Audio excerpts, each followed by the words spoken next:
प्रेरणास्पद कथा YouTube channel पर मैं धनंजय जैन आप सभी का हार्दिक अभिवादन करता हूं। दोस्तों, एक सेठ थे, नाम था मोतीलाल। मोतीलाल सेठ अत्यंत दयालु थे। मानवता उनके जीवन के अंदर कूट कूट कर भरी थी। किसी भी असहाय को देखकर उसकी सहायता के लिए दौड़ते हुए चले जाते। कोई दीन दुखी, गरीब, दरिद्रता से परिपूर्ण ऐसा कोई व्यक्ति मिल गया तो उसके दुख का निवारण करने के लिए जी जान लगा देते। सेठ के पास किसी भी तरह की कोई कमी नहीं थी, फिर भी सेठ इतने व्यस्त होने के बावजूद भी ऐसा कोई सामाजिक कार्य हाथ में आ जाए तो सेठ उस कार्य को करने के लिए अहरनिश तत्पर रहते थे, तैयार रहते थे। दोस्तों, जीवन के अंदर हम चाहे जितना कमा लें, पर एक बात हमेशा ध्यान रखना होगा कि हम जो कमा रहे हैं वो सिर्फ यहीं रह जाने वाला है। साथ में हम कुछ भी नहीं लेके जाएंगे। हमारे साथ यदि जाता है तो हमारे अच्छे और बुरे कर्म। और सेठ इस बात को भली भांति जानते थे, इसीलिए वे ज्यादा से ज्यादा अपने हाथों से दान, धर्म, पुण्य का कार्य करते ही रहते थे। सभी सेठ को मोतीलाल कहने के बजाय पुण्यात्मा कहने लग गए थे, क्योंकि सेठ सचमुच में पुण्यात्मा थे। उनके मन में किसी के भी प्रति करुणा भाव ही उमड़ता रहता था। और दोस्तों, जीवन के अंदर जिसने मानवता सीख ली, समझ लो उसने साक्षात भगवान से साक्षात्कार कर लिया। पर कहते हैं ना, कितना भी धर्म कर्म करने वाला अच्छे से अच्छा व्यक्ति क्यों ना हो, उसको भी कर्मों के भोग को भोगना ही पड़ता है। कर्मों से छुटकारा किसी को नहीं मिल सकता। इसलिए गीता में भी कहा, कर्मण्येवाधिकारस्तु मा फलेषु कदाचन। फल की इच्छा किए बिना यदि हम कर्म करते रहे, वे ही कर्म हमारे सच्चे होते हैं। पर हम आकांक्षा रखते, अपेक्षा रखते, मैं ये पूजा पाठ कर रहा हूं, मैं ये यज्ञ कर रहा हूं तो इसका मुझे ये फल मिले। बस ये कामना ही हमें जो ज्यादा मिलने वाला है, उस कामना की वजह से हमको थोड़ा सा प्राप्त हो जाता है और हम सोचते कि देखो मेरी मनोभावना, मेरी मनोकामना सफल हो गई।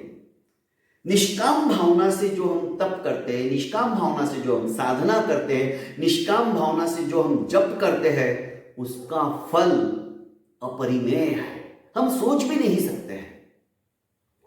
सेठ के दिनमान बदलते हैं। जो करोड़पति सेठ था और धीरे धीरे धीरे रोडपति बन गया। दोस्तों, सेठ को खाने के लाले पड़ गए। जो इतना पुण्य करता था, आज सेठ को किसी से उधार मांगने की नौबत आने लगी। सेठ खुददार थे, किसी के आगे आज तक उन्होंने हाथ नहीं फैलाया था। उनका हाथ हमेशा ऐसा ही रहता था, देने के लिए ही हाथ उठता था। पर आज उधार मांगने की नौबत आ गई। सेठानी ने कहा कि देखो, तुम्हारी मार्केट के अंदर बहुत जबरदस्त साख है, नाम है, इज्जत है। तुम कहीं पे भी चले गए तो तुम्हें कोई भी हुंडी दे देगा। हुंडी मतलब कर्जा दे देगा, चाहे जितना तुम मांगो। पर सेठ कर्जा लेने के फेवर में नहीं थे। उन्होंने कहा, मैं मेहनत कर लूंगा, आज भी मेरे शरीर के अंदर ताकत है और कुछ करने की ललक है, मैं कर्जा नहीं ले सकता। तो सेठानी ने कहा, एक काम करो, आज तक तुमने बहुत अच्छे अच्छे कार्य किए हैं, धर्म के कार्य किए, पुण्य के कार्य किए, तो पड़ोस के शहर के अंदर सेठ फकीरचंद है, वो सेठ पुण्य खरीदता है, तुम उसके पास चले जाओ और एक छोटा सा कोई पुण्य अपना बेच दो। तुमको कर्जा मांगने की भी जरूरत नहीं और तुमने तो जिंदगी में पुण्य ही पुण्य किया, लोग तो तुम्हें पुण्यात्मा कहते हैं। तो कोई एक छोटा सा पुण्य उसके पास बेच के आ जाओ, फिर वापस हमारे दिन व्यापार में वो पैसा लगाओ, वैसे की वैसा हो जाएगा। सेठ ये भी नहीं चाहते थे, पर स्वभाव पत्नी का अच्छी तरह से जानते थे, समझते थे यदि मैं नहीं गया तो सेठानी के bug bug bug bug continuity में शुरू हो जाएगी, जीना हराम हो जाएगा। और सेठ द्वंद्व नहीं चाहते थे, झगड़ा नहीं चाहते थे, क्लेश नहीं चाहते थे। दोस्तों, घर के अंदर यदि एक बोलता है ना और दूसरा चुप हो जाता है तो झगड़ा ही समाप्त हो जाता है। दोनों तरफ से जब दिव्यास्त्र, ब्रह्मास्त्र, पशुपति अस्त्र जब शुरू हो जाते हैं ना, तब जाके झगड़ा चरम सीमा पर पहुंच जाता है और घर में रामायण होने के बजाय महाभारत खड़ा हो जाता है। ये सेठ अच्छी तरह से जानते थे, क्योंकि धर्मात्मा थे, प्रतिदिन प्रवचनों को सुनते थे और सुनकर जीवन में उतारने की क्षमता रखते थे। फलस्वरूप उन्होंने सोचा कि चलो पुण्य बेच के आ जाता हूं थोड़ा बहुत। सेठानी ने 4 पराठे बनाए और चारों पराठे बांध के पोटली के अंदर सेठ को दे दिए। सेठ पैदल ही निकल पड़ा। जैसे ही फकीरचंद सेठ के घर के पास जाने के लिए समुद्यत हुए, उस नगर में पहुंच गए तो देखा, पहले सोचा कि 4 रोटियां पहले खा लूं, क्यों सेठ को तकलीफ दूं, क्योंकि पहले जमाने में अतिथि देवो भव समझा जाता था। पर ये सेठ किसी को तकलीफ देना नहीं चाहते थे। सोचा कि 4 पराठे है ही, 2 अभी खा लेता हूं, 2 बाद में खा लूंगा। तो उन्होंने जैसे ही वो पोटली खोली, सामने कुतिया, जिसने अभी अभी 6 बच्चों को जन्म दिया था, भूखी थी, उसका पेट पाताल में पहुंच गया था, अर्थात एकदम क्रिश हो गया था। उसे किसी ने रोटी तक नहीं दी थी। बच्चे ची ची ची ची क्या क्या क्या क्या कर रहे थे।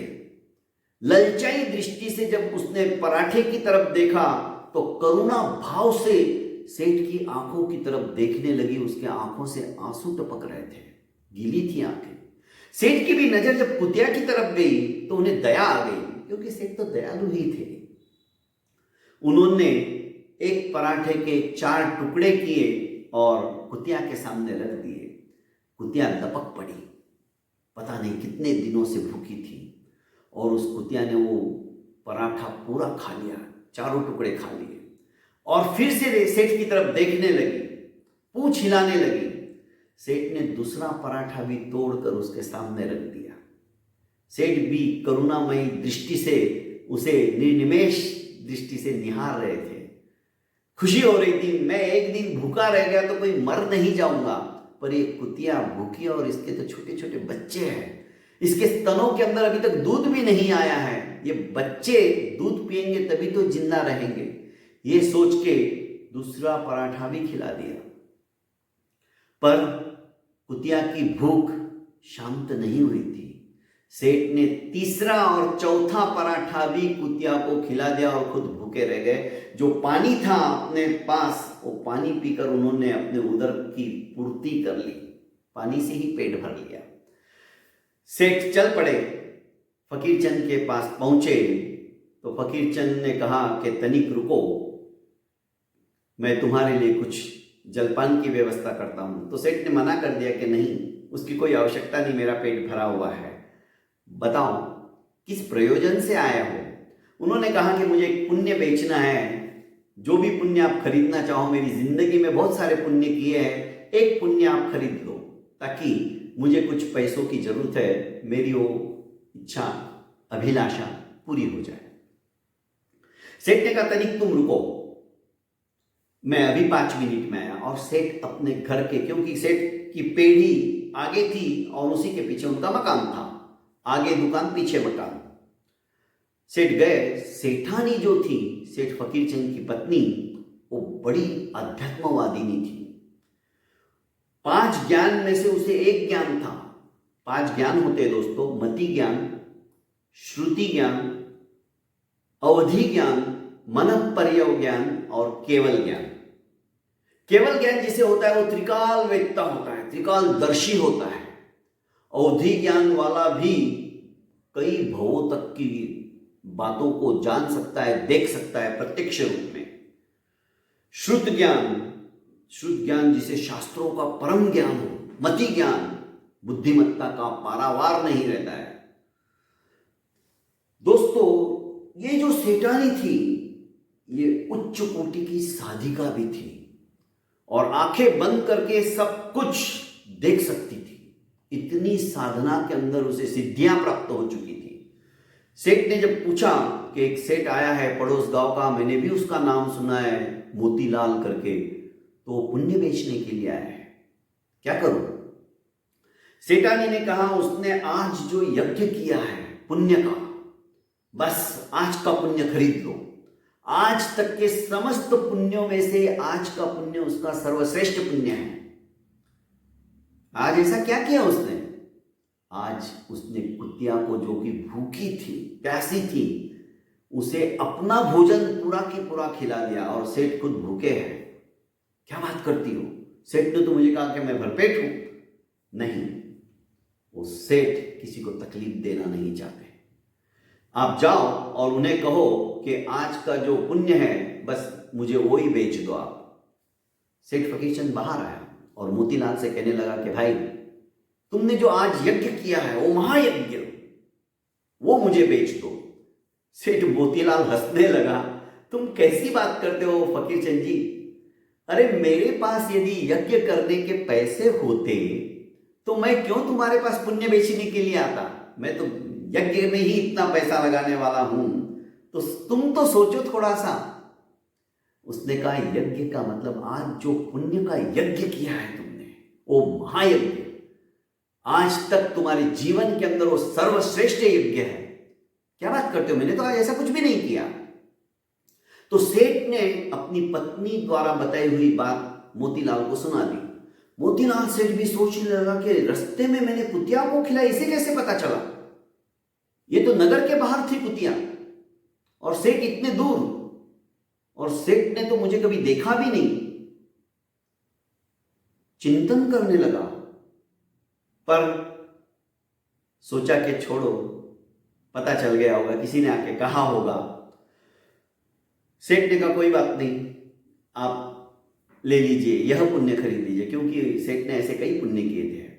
पर अंतर मन से भूखे रहकर भगवान से प्रार्थना की कि भगवान मैं एक दिन में कोई मर जाने वाला नहीं हूं, आज इस कुतिया का ही पेट भर जाने दो, मैं तपस्या कर लेता हूं, आज मैं तप कर लेता हूं, आज मैं उपवास कर लेता हूं।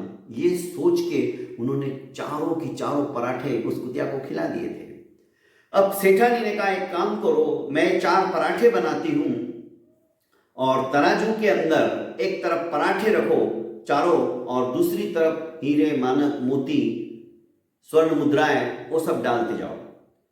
जैसे ही उसके बराबर का वेट हो जाएगा, वजन हो जाएगा, वो सेठ को दे देना, समझ लेना 4 रोटी का पुण्य हमने खरीद लिया।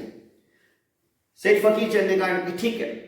4 पराठे बनाए गए, चारों पराठे तुला के अंदर एक तरफ रख दिए गए और सेठ हीरे, मानक, मोती, स्वर्ण, नीलम, पन्ना सब कुछ रखने लगे।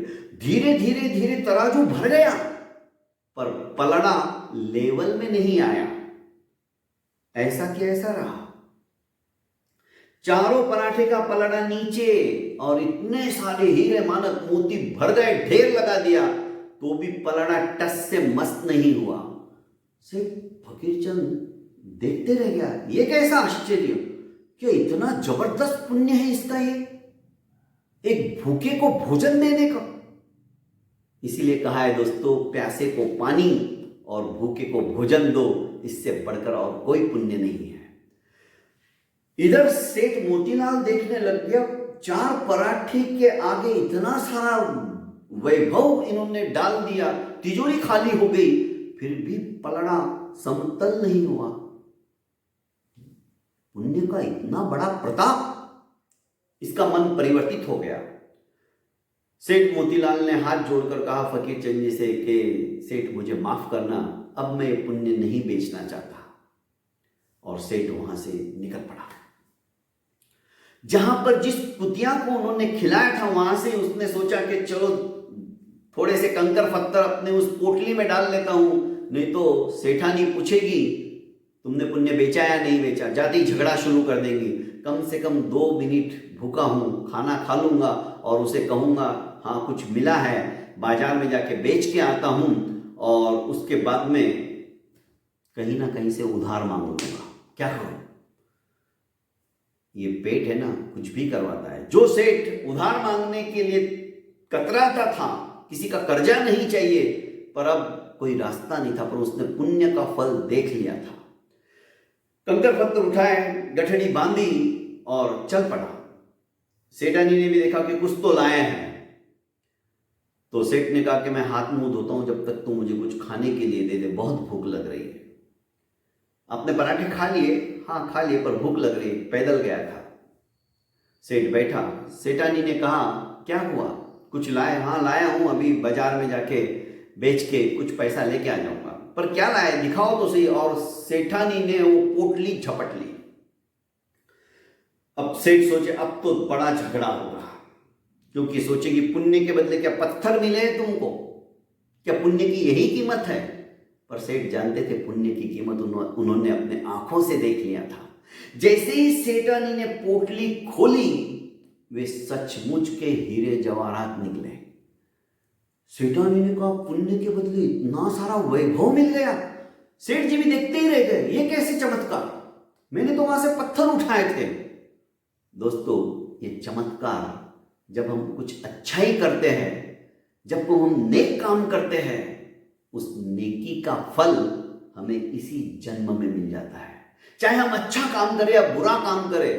दोस्तों, स्वर्ग और नरक हमारे शास्त्रों के अनुसार हम मानते हैं कि है, पर मैं कहता हूं स्वर्ग और नरक यहीं पे है, इसी धरा पर है।